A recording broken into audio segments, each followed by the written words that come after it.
নমস্কাৰ সকলোকে পুনৰবাৰ আপু নিউজৰ অন্য এটা ভিডিঅ'লৈ স্বাগতম জনাইছো। খুব শীঘ্ৰেই আমাৰ অসমত এটা নতুনকৈ নিয়ম সলনি হ'ব আমি ব্যৱহাৰ কৰি থকা সিম কাৰ্ডখনৰ ওপৰত।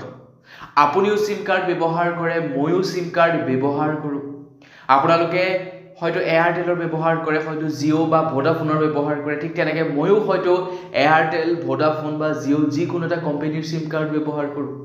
তো যি কোম্পানীৰ সিম কাৰ্ডেই আপোনালোকে ব্যৱহাৰ নকৰক কিয়, আপোনালোক সকলোৰে কাৰণে এতিয়া এটা নতুনকৈ নিয়ম সলনি হ'ব। আৰু সেই নতুন নিয়মটো খুব শীঘ্ৰেই আপোনালোকৰ কাৰণে প্ৰযোজ্য হ'ব। আৰু আপোনালোকে যদি সেই নিয়মটো পালন নকৰে তেনেহ'লে আপোনালোকৰ ওপৰত কঠোৰ ব্যৱস্থা ল'ব বুলি জনাইছে টেলিকমিউনিকেশ্যন ডিপাৰ্টমেণ্টৰ ফালৰ পৰা। তো আপোনালোকৰ কাৰণে ওলোৱা সেই নতুন নিয়মটোনো কি, মই আজি আপোনালোকক সেই সম্পৰ্কতে জনাম। আপোনালোকে যদি সিম কাৰ্ড ব্যৱহাৰ কৰে তেন্তে ভিডিঅ'টো প্ৰথমৰ পৰা শেষলৈকে চাই থাকিব, যাতে আপোনালোকে ইন ফিউচাৰ গৈ বিপদত নপৰে। মই বিচাৰোঁ আপোনালোকে বিপদত নপৰাটো, নহ'লে আপোনালোকে ভয়ংকৰ সমস্যাত পৰি যাব, বিপদত পৰিব নালাগে, মই সেইটোৱে বিচাৰোঁ। গতিকে ভিডিঅ'টো প্ৰথমৰ পৰা শেষলৈকে চাব। মই শ্ৰীমান গগৈ, আপোনালোকে চাই আছে আপু নিউজ। আহক আৰম্ভ কৰোঁ আজিৰ ভিডিঅ'। আগৈছোঁ আজিৰ খবৰটোৰ ফালে আগবঢ়াৰ আগতে আপোনালোকে কমেণ্ট ছেকশ্যনত জনাওক যে আপোনালোকে কি কোম্পানীৰ সিম কাৰ্ড বৰ্তমান সময়ত ব্যৱহাৰ কৰি আছে, সেই সম্পৰ্কে কমেণ্ট ছেকশ্যনত জনাওক।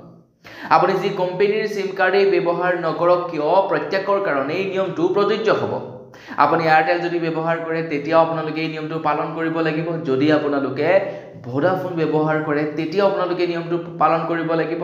বা আপোনালোকে যদি জিঅ' সিম কাৰ্ড ব্যৱহাৰ কৰে তেতিয়াও আপোনালোকে এই নতুন নিয়মটো আপোনালোকে পালন কৰিব লাগিব। খবৰলৈ পৰিছে টেলিকমিউনিকেশ্যন ডিপাৰ্টমেণ্টে এতিয়া নতুনকৈ এটা নিয়ম বনাই দিছে যে আমাৰ ভাৰতবৰ্ষত কেৱল এজন ব্যক্তিৰ নামত 9খনহে সিম কাৰ্ড থাকিব পাৰিব। এজন ব্যক্তিয়ে মাত্ৰ তেখেতৰ জীৱনকালত 9খন সিম কাৰ্ডহে বনাব পাৰিব। 9খন সিম কাৰ্ড বনাব পাৰিব, তাতকৈ বেছি নোৱাৰিব। কিন্তু এই নিয়মটো নতুনকৈ শুধৰণি কৰা হৈছিলে। ইয়াতে আগতে এনেকুৱা একো নিয়ম নাছিলে। আগতে যিমান পাৰে সিমান সিম কাৰ্ড প্ৰস্তুত কৰি উলিয়াব পাৰে, আগতে সেই নিয়ম নাছিলে। কিন্তু নিয়ম নতুনকৈ প্ৰযোজ্য কৰা হৈছিলে যে এজন ব্যক্তিয়ে কেৱল 9খনহে সিম কাৰ্ড বনাব পাৰিব। কিন্তু সেইখিনিতে এটা নতুনকৈ আৰু নিয়ম সলনি কৰি দিলে। এতিয়া আমাৰ অসমত কেৱল এজন ব্যক্তিয়ে 6খনহে সিম কাৰ্ড বনাব পাৰিব।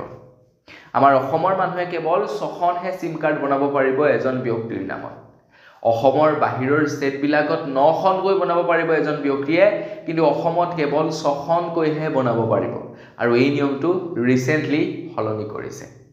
এই নিয়মটো যদি আপোনালোকে পালন নকৰে তেনেহ'লে আপোনালোকৰ ওপৰত ফাইন লাগিব।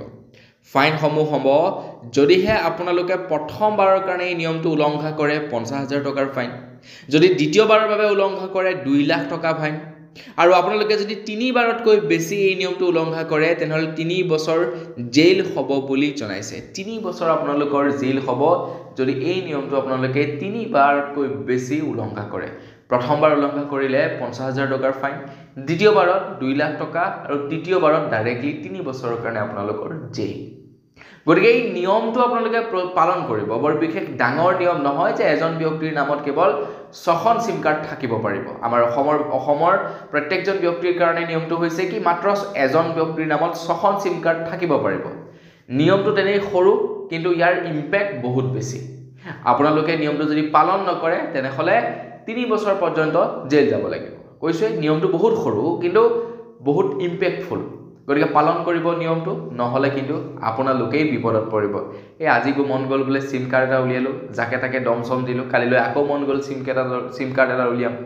এই চিষ্টেমবিলাক, এই ব্যৱস্থাবিলাক নকৰিব। এই কামবিলাক হাতত নল'ব, নহ'লে বিপদত পৰিব। তো বন্ধু এনেকৈ বছ আজি ভিডিঅ' জনাবলগীয়া খবৰ ইমানটোৱে আছিলে। খবৰটো জানি কেনে পালে কমেণ্ট ছেকশ্যনত জনাব। যদি ভাল লাগিলে লাইক এটা কৰিব, চেনেলটো ছাবস্ক্ৰাইব কৰা নাই ছাবস্ক্ৰাইবটো কৰি ল'ব। পুনৰ এটা ভিডিঅ' লগ পোৱাৰ যদি বিদায় মাগিছোঁ। ধন্যবাদ। জয় অসম।